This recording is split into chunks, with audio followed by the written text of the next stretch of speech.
メジャー翻訳速報。2025年シーズンを前にリーグ全体で日本人選手の動向に注目が集まっています。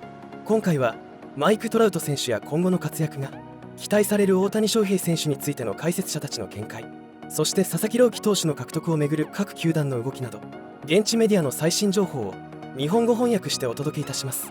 この動画が面白いと思っていただけましたらチャンネル登録と高評価よろしくお願いいたします。We say that every year, don't we? And I love it. Positivity to start 2025 in my hands. A list of studs who are hoping 2025 is their best year yet. You ready? Okay. I didn't like my outfit, by the way. First up, Al, the floor is yours for Jesus Luzardo. Great in his first 2 full seasons in Miami at 3.48 in 2022 and 23. Missed a lot of time last year with elbow and back injuries. What's your hope for him this year? Love the kid. I think this is a really good pickup for the Phillies. Dave Dombrowski and his scouts. The back really was a problem for Luzardo, but when he's right, a 2-seam fastball, changeup combo, good breaker. Like, this is legit kind of front-end stuff, and certainly it was all about him being healthier. And he recently said, I feel 100%, and I felt 100% this whole offseason, which is so good to hear. Bo Bichette, Matty, 2-time All-Star, led the AL in hits in 21 and 22, and hoping to put those injured past behind him. What do you think? Well, another guy like Vlad who could hit free agency in 2026. There's no chance Bo Bichette has the kind of year this year that he had in 2024.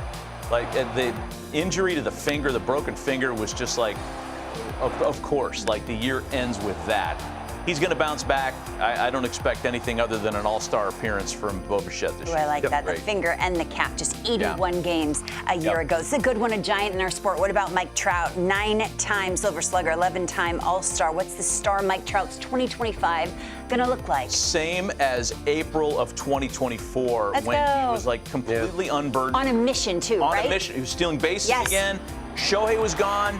Mike never said it, but it had to get a little tired that everything that was asked of Mike was, what's it like playing with Shohei? No. What's it like playing with Mike? That's his team. It's always been his team. And then the meniscus injury, and he re-aggravated it. Missed the whole year, essentially, from May on. Mike's going to come back very determined in 2025. Very healthy. 2025, his age 33 season. Last but not least, the Braves offense. Is it a new year, a new you for Atlanta? 2023, the Braves led baseball in runs per game, home runs, batting average, and OPS. What will this year's version of the Braves? It was a health issue, right? I mean, that's where they were with Austin Riley, Acuna going down, Ozzie Albies. Matt Olson wasn't the same. Look, just be healthy and do who they are. I mean, this is I think it was a complete aberration, and injury's part of the game, but that was their bugaboo. They got some pitching they got to put back, though. Yes. They're gonna miss Free. They're going to miss Morton. Like, there's some work to do still. Big time. We solved the world's problems. JP Morosi, lucky and deserving enough to have a Hall of Fame vote. Good morning again to you, JP. I know it's an honor for you to do this every year. Who did you vote for? Lauren, I love this question. I love this topic. And so here, for the very first time, I have not shared this on social media anywhere. Here is my Hall of Fame ballot for 2025. I have again gone with 10 names: Beltran, Burley, Andrew Jones, Ian Kinsler, Brian McCann, Jimmy Rollins, Sabathia, Ichiro, Utley, and Wagner. Now, my explainer on the philosophy that I have here. Certainly, the historic contributions to the game are the most important. Did the players dominate, and did they help define the era in which they played? I also look at things this way, and this came into play with someone like Kinsler and McCann. I want to make sure that players who I believe are worthy of this consideration do not fall off the ballot after just 1 year. And so I often, at the end of my ballot for spots 8, 9, and 10, I will look at it and say, are there players who are perhaps in jeopardy of falling off the ballot after just 1 year? And how do I help boost their case to make sure that historically they get more of a hearing from the voters? And in the particular cases of Kinsler and McCann, I believe their careers to be historically significant and worthy of remaining on the ballot more than 1 year. I looked at McCann, his number one most similar player in the history of the game Salvador Perez, who I believe is a worthy Hall of Famer. That made me give a second look to McCann's candidacy. And if you look at Kinsler's credentials in comparison to Chase Utley's, for example, I'd have a hard time voting for Utley and not Kinsler. So hoping they stay on the ballot for at least 1 year, and perhaps more voters will tend to look at the cases of Kinsler and McCann in the way that I do. You know, you asked, did the player dominate, JP, for how long? What is the sustained greatness amount of years, if that makes sense? CC pitched for 19 seasons, right? 180 innings the first 13 years of his career. Are you looking for a 3-year window, a 10-year window? What is it? It's certainly closer to 10 than it is to 3, which is why in the past, and certainly one of the names I thought about on this year's ballot, Felix Hernandez. Was there enough of a time horizon in which Felix was dominant? I really thought a lot about Felix. I thought again about a Torrey Hunter. I thought about a Pedroia. I thought about a Pettit. There's a lot of really great players here who I did not have space to vote for. And I would say this. If you're a player that dominates the league for 10 to 12 years, that's an easy choice. That's Sabathia. That's Ichiro Suzuki, who I hope ends up being a unanimous choice. I hope players like Andrew Jones, who was, by the way, a dominant player for a full decade. The first decade of his career was almost as much of a no-doubt Hall of Famer as you're going to find. He tailed off after that, but I still believe that does not take away from the brilliance of Andrew Jones's first 10 years. And Carlos Beltran, I think, was a dominant player for more than a decade. So this is how we can use that term, Lauren. Dominance means something different. The inner circle of Derek Jeter was dominant perhaps in a different way than an Ian Kinsler was, obviously, and that's why Jeter was a very clear and easy decision, and Kinsler was one that I had to think about a lot. But part of the idea here, and this is something I feel very strongly about, Lauren, I don't necessarily weight as heavily how many MVPs a player has, how many Cy Youngs a player has. I look at it as it is our job as voters to render a more complete thought and decision about a player's career. And someone like a Scott Rowland, someone like an Adrian Beltre, who were great players, maybe weren't necessarily all-stars or MVPs as often as you would like. But that's our job, to look at the full career in context. And if there are those that argue that Utley or Pedroia are deserving Hall of Famers, look at the number of years that Kinsler played, the number of games that he played. And I look at him as maybe not quite as strong of a candidate as Jimmy Rollins, but he compiled a lot of really strong numbers at a position in second base that you rarely see someone in the range of 200 home runs. Look at his combination of home runs, stolen bases, games played, number of times he was on a playoff team, and yes, he helped the Red Sox win a World Series in 2018. Kinsler, for me, is a very deserving player. One shy of 2,000 hits.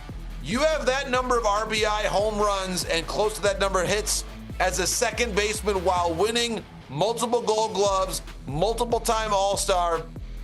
Ian Kinsler is someone who deserves consideration, and Brian McCann does as well, candidly. When you talk about Salvador Perez, if we're going to think about Buster Posey and Joe Mauer as being clear first ballot Hall of Famers, the gap between them and Brian McCann is not as big as perhaps those that would say that Mauer and Posey are clearly in Cooperstown and McCann somehow isn't. I have an issue with that. McCann, at the very least, belongs on the ballot for multiple years. When you look at his number of games played, hits, RBI, home runs, 7 All-Star teams, 6 Silver Sluggers. He wins a World Series title with the Astros in 2017. Look at the number of times he was on postseason teams with the Braves and the Yankees and the Astros. Brian McCann belongs in this conversation as among the best catchers of his time,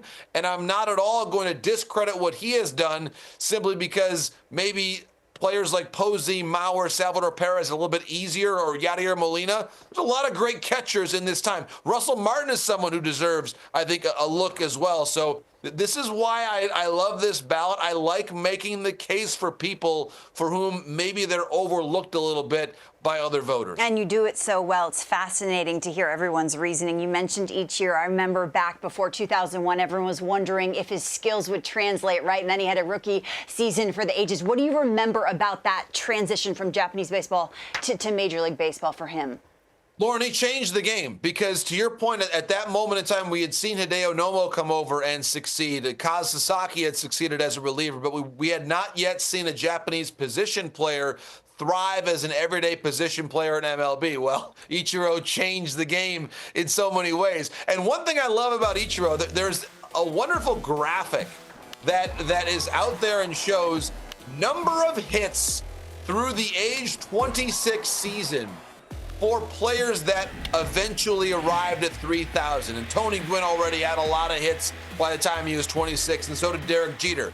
Ichiro Suzuki, when he was through his 26th season, had 0 hits, Lauren. He had the same number of hits as you and I did through our age 26 seasons, okay? Speak for yourself. Ichiro Suzuki arrives it was a great scouting video of you, by the way, earlier on in the show, Lauren. But you and Ichiro had the same number of hits through age 26, okay?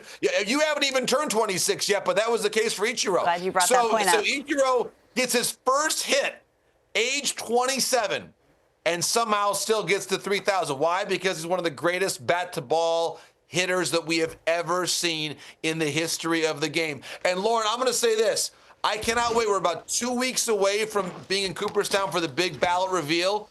I cannot wait to see the number of Japanese reporters and media who are there just for the vote in January in that beautiful town, let alone who are there in June. We're about to see the year of Ichiro, and I just cannot wait to see my colleagues in the Japanese media there in January. Can I jump in here for a second and interrupt you? I mean, there are big haul people and there are enormous haul people. And I'm putting you in that category with your 10-person ballot every year. Let me ask you this, and I don't want to turn this into like me mounting a case against a guy, but did you vote for Jeff Kent?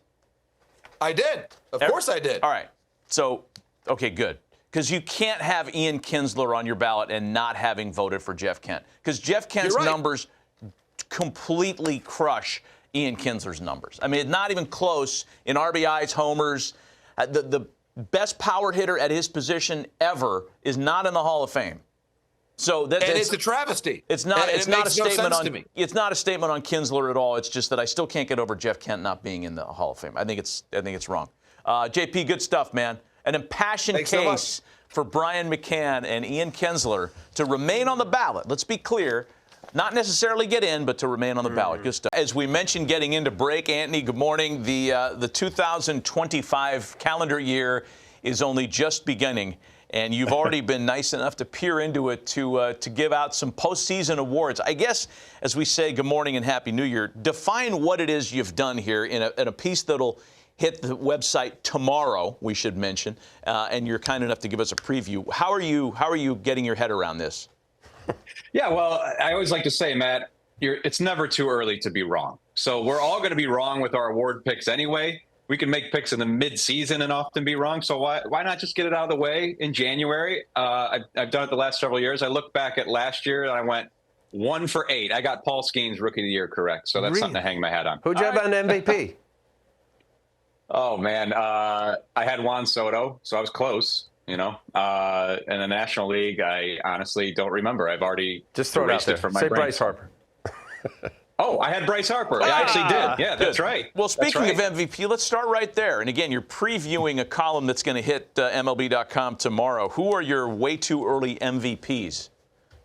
Yeah, I think it's obvious. I mean, Aaron Judge and Shohei Ohtani will repeat, and so I'm going to go chalk. Wait a minute. Well, hold on. Wait a minute, I'm getting an image in my head all of a sudden. It's just hitting me, guys. This is crazy. I'm seeing Riley Green of the Tigers accepting the AL MVP award. This is completely unexpected. But wow, I mean, there's a case for it, I guess. Best everyday player for a Tigers team that's on the rise. They just added Gleyber Torres, a little more support. They're all in on Alex Bregman, maybe more support coming. Former 5th overall pick, first-time All-Star last season. His barrel rate jumped to the 90th percentile in MLB. Wow. His walk rate rose last year. His chase rate dropped. he might be ready to pop, guys. I'm as surprised as you. And then the National League, all of a sudden I'm seeing Fernando Tatis Jr. of the Padres, who of course was a popular MVP pick prior to suspension and injuries. They've really marred his career, but he missed 2 months last year, but .520 slugging percentage down the stretch in his last 70 regular season games. He went 11 for 26 with 7 extra base hits in the postseason. He'll be 26 this year. He's been the best defensive right fielder by outs above average since he made that, unusual move from shortstop to right field. So as he progresses and makes better swing decisions, I guess he's going to be MVP because that's what I'm seeing all of a sudden. Strange. I don't hate either one of those. I agree with you that, Judge and Ohtani are going to be the chalk, but if you had to go off the board for someone else, I like both of those picks. I think it's more wide open when you talk about Cy Youngs. Yes. Last year, Tarek Skubal was not chalk, certainly not. But he was also, I think he closed at 11-1. So he was in that kind of top group of starters. My guy last year was Cole Reagans, who I understand you like for 2025. Yeah, I'm getting an image of Cole Reagans in my head, too. I don't know why, but, because there's a lot to like about Tarek Skubal repeating, but it's a different lefty in the AL Central with Cole Reagans, who had a 3.14 ERA last year, 186 innings. We saw the seeds of that in 2023 after the trade from Texas. He moves back to a rotation role and really thrived. And then last year took another huge step forward. He struck out almost 30% of batters faced. His fastball was better. His changeup was already excellent. So yeah, Matty, he finished 4th last year. No reason to think he can't make that next leap in 2025. And the National League, I'm going off the grid. I'll go with Justin Steele, because I like to pick guys before they make the big surge. And he finished 5th in 2022. I think my only issue with this potential pick is the strikeout rate going to be elite enough? I don't think it will be. But this guy, he limits hard contact. Now, he's had trouble staying healthy. Who hasn't? I think when you're picking Cy Young this early, it's like you're just trying to pick somebody who can post up for 30 starts. I don't know if he can do that or not, but he did post up for 24 last year. He was 30% better than the league average. Like I said, he limits hard contact. And I do see the Cubs being a better club this year, and he would be a big, at the forefront of that. Couple good dart throws, and if the park factors can stay as pitching favorable at Wrigley as they were last year, why not Justin Steele? All right, manager of the year is not as sexy as MVP, as Cy Young. Give us your far too early picks for managers of the year this year. Yeah, I'm getting nothing from the voice in my head. He doesn't care so much about manager of the year. So, but I'll just go with it's always the element of surprise, of course. I'm going to take Mark Kotsay and the A's. Because, again, they've done stuff this winter, obviously. They signed Luis Severino, they trade for Jeffrey Springs, but it's not going to be enough to make them a popular playoff pick by any means. But we've talked about it before, Matt. They've got some young position players that's really starting to look like something there in that lineup. J.J. Bleday, Lawrence Butler, Jacob Wilson for a full season now, if he can, be healthy and live up to his pedigree.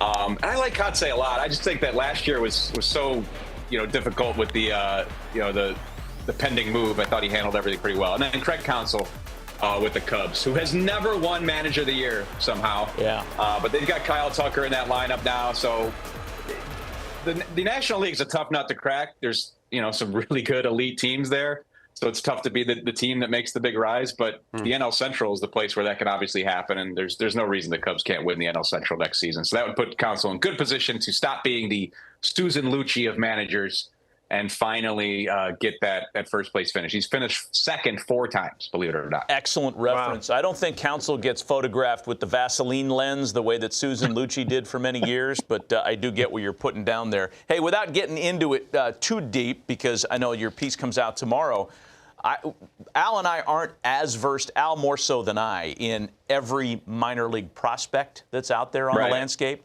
Who should we be keeping our eyes on for Rookie of the Year in 2025? Well, as usual, there's a bunch, and I like Dylan Cruz a lot with the Nationals and the NL. I'm going to pick Thomas Saggese of the Cardinals, just again to kind of go off the grid, because Dylan Cruz is the top prospect in baseball. The big X factor in Rookie of the Year is just Roki Sasaki. Wherever he signs, he'll be the popular pick there. So be that AL or NL remains to be seen. But as usual, as we've seen in the last 5-10 years, it's become such a young man's game, and it's such a separator who has that next wave of talent to come up. And you know, I mean, look at Paul Skeens. He came up in May last year, was instantly, by many measures, the best pitcher in baseball from that point forward. So it's a young man's game, guys. There it is. Anthony Castrovince with his far too early preview of his far too early award winners of 2025 in the column. Write them down, Anthony. Way to go, Anthony. Thanks, bud. Thanks, guys. You got Jock Peterson talking a little in advance of the season, his first season with the Rangers, thinking that it's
Like, it's straight. It's going to be really hard. Like, just start early. You bring in Jock, as we just heard, Jock Peterson, great fastball hitter, historically. Jake Berger, big fastball hitter. So, like, you're getting a balance of something that maybe was deficient. This team was night and day 2 years ago when they won the World Series with offense. No, I think the Rangers, and I like that. By the way, Adolis not hitting the fastball is mysterious for a lot of reasons. Because it used to be the slider that he would chase. He couldn't hit spin. And then last year, it completely changed. Yeah. Well, I mean, think about it. Okay, Also, you got to stay back, hit spin, and all of a sudden you're getting beat. And let's look at another division. Yeah, go. Because here we agree that the Rangers at plus 210 are sexy. All right. The AL East. The notable moves, of course, we've talked a lot about what the Yankees have done. Incredible how they pivoted after, quote unquote, losing out on Juan Soto. Many believe they're better with what they've done than they would have been if they'd brought back Soto. Orioles really kind of noted more for subtractions than additions, although they do bring in Tyler O'Neill. Boston, Garrett Crochet, the big one, Walker Buehler, and the Blue Jays trade for Andres Jimenez.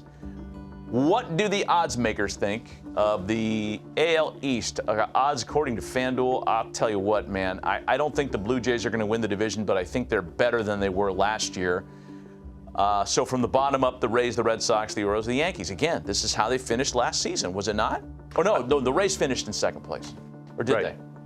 Third place with the Red Sox, no. That was how it finished. I think that separator there from the Orioles to the Red Sox, I agree with you before we went to break. I think the Red Sox are much closer to the Orioles now. Me too. And I'm maybe I'm overbuying on Crochet and Walker Buehler, but that's a really good looking. But we're talking about to win the division here, and the number's right. The Yankees are they're favorites in my mind. I'd almost have them at minus money. They're that strong a favorite. Yankees are going to win over 100 games. I think they're a better team. They're a better team than they were last year. I think a lot of people agree with you. Let's look at some of the notable moves out of the AL Central. Again, the Guardians have been active. No Josh Naylor to drive in runs in the middle of that lineup. Shane Bieber comes back to try to reestablish. Carlos Santana takes over at first base. The Royals trade for Jonathan India. They give up a pretty good starter in doing so. And Detroit, Alex Cobb, Gleyber Torres, and maybe more to come from there if you're reading the tea leaves on the Alex Bregman saga. So what does FanDuel think of this division that seems to be wide open right now? They've got the Twins at chalk, Tigers at plus 240, Cleveland, Kansas City, and the White Sox. But the Kansas City, I think when you have a team of young players that have kind of figured it out and they're going in the right direction, I like what they did. Look, they had three of the playoff teams from that division that we always say is like kind of, wonky at times. Tigers on the up. I do agree. I'm not sure about the Guardians. I'm really happy Bieber signed back there on that one-year deal. A comfortable place, familiar place, knows the technology, knows the coaches. He's got to get back to where he was, Cy Young Award status. I think the Royals are better than that. I do. No heavy favorite here, that's for sure. They're seeing a lot of parity, and why not? Because this has been a division defined by parity for the last few years, for sure. I agree with you on the Royals. I also like the Tigers at plus 240. All right, let's take a break. Don't do it, all right? It would be a bad move.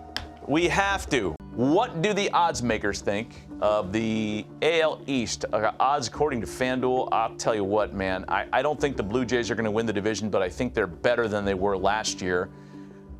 So from the bottom up, the Rays, the Red Sox, the Orioles, the Yankees. Again, this is how they finished last season, was it not? Oh, no, the Rays finished in second place. Or did they? Third place for the Red Sox, no. That was how it finished. I think that separator there from the Orioles to the Red Sox, I agree with you before we went to break. I think the Red Sox are much closer to the Orioles now. Me too. And I'm overbuying on Crochet and Walker Buehler, but that's a really good looking. But we're talking about to win the division here, and the number's right. The Yankees are they're favorites in my mind. I'd almost have them at minus money. They're that strong a favorite. Yankees are going to win over 100 games. I think they're a better team. They're a better team than they were last year. I think a lot of people agree with you. Let's look at some of the notable moves out of the AL Central. Again, the Guardians have been active. No Josh Naylor to drive in runs in the middle of that lineup. Shane Bieber comes back to try to reestablish. Carlos Santana takes over at first base. The Royals trade for Jonathan India. They give up a pretty good starter in doing so. And Detroit, Alex Cobb, Gleyber Torres, and maybe more to come from there if you're reading the tea leaves on the Alex Bregman saga. So what does FanDuel think of this division that seems to be wide open right now? They've got the Twins at chalk, Tigers at plus 240, Cleveland, Kansas City, and the White Sox. But the Kansas City, I think when you have a team of young players that have kind of figured it out and they're going in the right direction, I like what they did. Look, they had three of the playoff teams from that division that we always say is like kind of, wonky at times. Tigers on the up. I do agree. I'm not sure about the Guardians. I'm really happy Bieber signed back there on that one-year deal. A comfortable place, familiar place, knows the technology, knows the coaches. He's got to get back to where he was, Cy Young Award status. I think the Royals are better than that. I do. No heavy favorite here, that's for sure. They're seeing a lot of parity, and why not? Because this has been a division defined by parity for the last few years, for sure. I agree with you on the Royals. I also like the Tigers at plus 240. All right, let's take a break. Don't do it, all right? It would be a bad move. We have to. Depending on the team and what their international pool money is, the maximum that he could get is $6 million. That's the rules there. A few years back in 17, Ohtani got like 2.3. You're right. Good point. So what makes him super attractive is, and Major League hitters at WBC saw what he has, is that, man, this guy, he's 6'2". It says he's 185. You can see he's slender. He throws over 100. He touched 103 miles an hour. This is smooth, easy gas. So anybody, you don't have to be, a professional pitching coach or guru to know that there's a lot to work with when it's smooth fastball at 101, 102. This is the national pitch, folks. Japanese pitchers, they throw a splitter, and it is nasty. He's got two different breaks. It looks like a slider at times, goes away to the righty and into the righty. This is awesome. He does have a third pitch, which is a slider, which is good. Look at this pitch right here, the Verdugo. I mean, that is just split like forkball.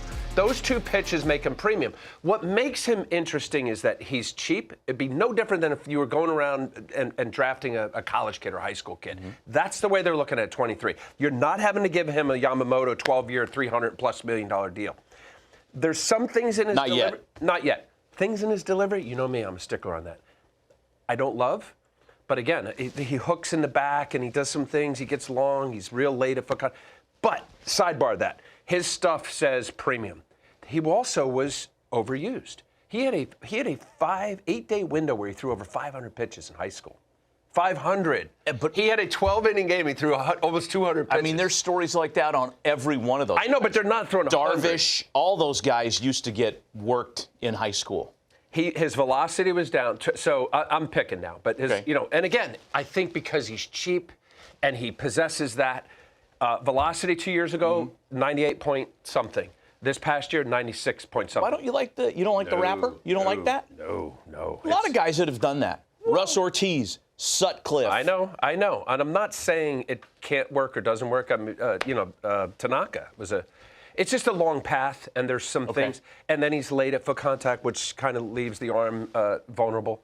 But I'm not. I would take this guy in a second. And stuff-wise, with respect to his fastball and nasty split, like that's front-end stuff. Yep. What that looks like 3, 4, 5, 6 years down the road is there, yeah. Welcome back to Hot Stove as we continue catching you up on some of the transactions over the break. Gleyber Torres has a new home. A 7-year Yankee. He's taking his services to the Midwest after signing a 1-year, $15 million deal with the Detroit Tigers, entering his age 28 season. As you can see, Gleyber's power numbers are respectably high, as they have been ever since he debuted in 2018 as an All-Star. However, batting average dipped last year to 257. Yep. There have been some, some flaws, shall we say, exposed in the approach. Strikeout numbers went up a little bit, and he's going to look for a fresh start in Detroit. Two things I want to ask you about here. First of all, Gleyber, the player, going to Detroit. Nothing but good things for the Tigers. What it does for the Tigers lineup. And was it clear that he was leaving the Yankees the whole time? That was the discussion around here, that it was probably unlikely that he would return to New York. Oh, I think that was I think that was a foregone conclusion, at least just listening to how it all played out. Yeah, I think Gleyber, tremendous talent, right, coming over from the Cubs as a young player, prospect. A lot, at times a lot of swing and miss. I think he's a player that knows the pitcher and sits on pitches, shall I say, guess hitter. Aggressive, swings early. You're going to get some swing and miss on guys if they're looking for pitches, quote unquote. I think this is perfect. I do, Matt. Yankees, New York, awesome experience. You're going to go to Detroit. This is an up-and-coming team. It's low payroll. They've got a lot of young players. Skubal being at the front end of a Cy Young Award winner. Some of these players that they have are on the up. Really not really established. You look at Javi Baez as their most expensive player. I don't know what they're going to do with him. I like Trey Sweeney a lot in that Jack Flaherty trade. I like him a lot. I think he's a great prospect. Was with the Yankees, went to the Dodgers. They're going to have an issue with, I think, Torkelson if Keith goes to first. And that's the discussion now, right? Yeah. That Colt Keith goes to first base. Jace Young. We don't even have Spencer Torkelson on this, projected 1 through 9. I don't think that, first of all, it's a work in progress because there are a lot of discussions linking Alex Bregman to Detroit, and that's something that JP intimated at earlier. If he lands there, speaking of Bregman, I don't know what it's going to look like because you've got a whole lot of players all of a sudden. There's, more players than spots at the inn. I think he gets traded. What do you... Torkelson? Well, I mean, where are you going to... You'd be trading him so low, though. I'm just trading him low value. This is a 1-1. All right, so you're going to have the 1-1 sit platoon with Keith? Nah, you got to find a place to play. I mean, if the Bregman thing is real, and we know it is, I mean, the A.J. Hinch reunion, I'm sure they're doing everything possible to convince him that this is the place. Where do you put Torkelson? Yeah. I'll tell you what, watching... It's the million-dollar question. The way they got in, what A.J. Hinch did, how he used that bullpen with the Cy Young Award Skubal and managed through the postseason the way they did, that was amazing. I think A.J. Hinch, deserves a lot. I mean, and there's some more players that are being talked about there. Ha-Sung Kim, he's not going to play the first half of the season, right, because he's coming off of surgery. There's been some discussion there with him. I don't know if Anthony Santander thinks that that's a destination for him because the price of poker for him is going up dramatically. He's the biggest bat left in the marketplace now. I have to eat crow on this, and we talked about the Orioles early in the show. I was convinced, because I obviously didn't know the pipeline of the players that they had, that Skubal, it made sense that you're going to get a boatload of prospects go to the Orioles. I think I was sitting, in this building talking about that at the trade deadline. Completely wrong. They knew what they have. This is a playoff team. This is in a division. I don't know what the Guardians do now, right? I mean, where are they? Naylor's gone. It's always an amazing, piecemeal, if you will, of always getting the job done. The Twins, I think, kind of went sideways. I think the Royals are now on the come. This is a division that... You just stumbled into something there. What about Spencer Torkelson traded in the division to Cleveland to play first base? Right. Yeah. I don't know. Didn't they re-sign Santana? Yeah. So there's no Santana's job there. No, but if you're eating crow there, I have to eat crow for confusing Connor Norby for Kobe Mayo, and I've done that regularly for the last couple of years. I can't separate those guys. It's the first show back after the break. Come on, give yourself East a Carolina. We're still in celebration mode from New Year's Eve.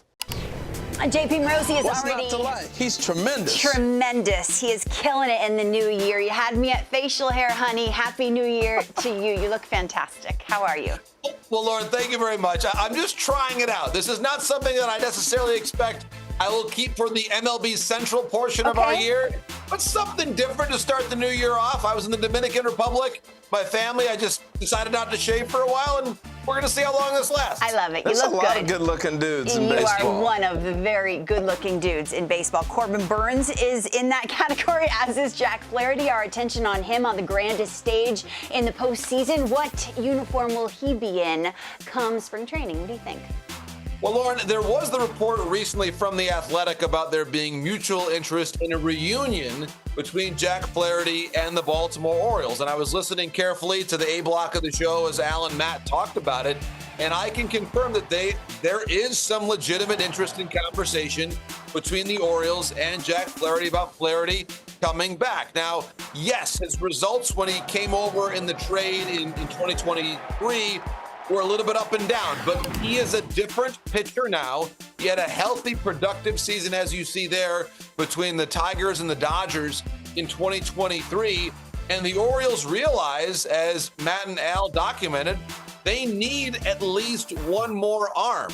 And I was actually told just this morning, Dylan Cease is still a possibility too. So whether it's via trade or free agency, I would be stunned, Lauren, if the Orioles do not add at least one more recognizable name between now and when pitchers and catchers gather in Sarasota, now just about 5 weeks away. Think about that. Of course, spring training is getting ever closer. So, yes, the Orioles still working very diligently to add one more arm to that rotation. As a beltway, baby, I like that news. So pitchers in one category, bats in another. We always talk about Anthony Santander and the number 44. Career year for him. A lot of teams could use his services. Who is at the top of that list right now? Well, let's start with Toronto, Lauren, because we know the Blue Jays have been very active in free agency, but they have yet to land the big piece. And they finished second or third, depending on your interpretation of different free agent pursuits so far this winter. At some point, a major name will take their offer, and that person could be Anthony Santander, who knows the American League East very well. Of course, the success that he had in Baltimore. The Tigers are also involved in the Santander sweepstakes. Evan Petzold has reported on this as well in the Detroit Free Press. And the Los Angeles Angels have also been mentioned as a fit. I tend to think, though, Lauren, that the Tigers and Blue Jays are near the top of the list, if not the number one or number two potential suitors for Anthony Santander. His market could potentially move, and I know we'll get more into Alex Bregman's market later on in the show, but Bregman and Santander, there is some overlap there. We've seen the Tigers linked to Bregman. We've seen also the Red Sox linked to Alex Bregman. I do think the Santander and Bregman markets are linked in some way, shape, or form because of the potential involvement of the Blue Jays and the Tigers in both of those pursuits. Yeah, once one lands, the other will fall. It's a trickle-down effect. What about the relief market? Is it as slow as maybe it seems to us? Yeah, Lauren, it's a great question. I think with Tanner Scott, I would have thought he would have signed by now, especially given the way that he pitched last year and the way he closed the season out with the San Diego Padres. Interestingly, there was one team mentioned that we weren't necessarily expecting to be a heavy player in the relief market, that being the Atlanta Braves. Dave O'Brien reporting in The Athletic recently, the Braves have had some interest in Tanner Scott. And it also feels to me like the Los Angeles Dodgers could make one more big-time splash. And maybe that would be one area where they go to add a Tanner Scott from their division rival, San Diego Padres. As we talked about, the Padres probably not having enough financial flexibility to add Scott unless they trade someone else, like potentially a Dylan Cease. And we have heard a bit about Jack Flaherty and the Padres too, but I tend to think Tanner Scott has to be that first significant domino to fall among the available relievers still out there. But let's not forget Jeff Hoffman's name is still there too, and he was a really important arm for the Philadelphia Phillies, and Carlos Estevez' name is still out there. So of all the different possibilities, yeah, we talk a lot about the significant bats still available in Santander and Bregman, but I think the relief market is one spot where if you're a smart buyer who has preserved a little bit of flexibility in terms of your spending, you could make a lot of impact late in the market for a late inning relief. Imagine the Dodgers sign him. I mean, Dodger fans certainly can. Al was talking earlier in the show. You said you were watching the A block about Roki Sasaki, and he was kind of putting into perspective what kind of talent we can expect. The window's been open for a couple weeks now. JP, where is he in the process?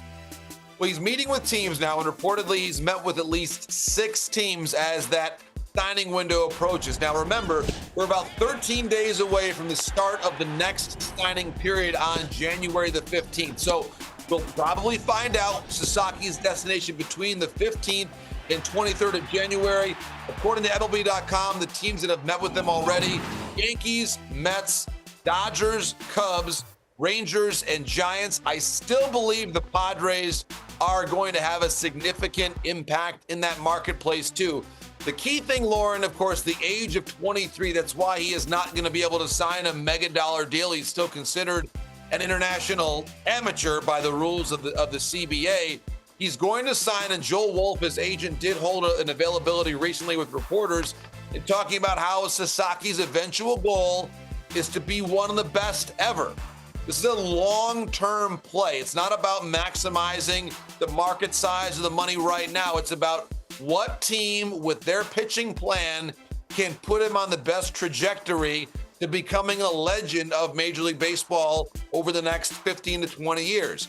And that's a much different way of looking at something than the highest dollar. So I'm going to be really interested to see what truly appeals to Roki. And I think the key thing, and Al knows this from having watched him, very talented arm, but he is not yet a finished product. He's much more of a prospect than Yamamoto was this time a year ago. So for so many reasons, Lauren, he's a fascinating person to talk about in the market this winter. Yeah, he's being patient, narrowing teams down. Keep us posted, JP, as you hear more. Thank you so much.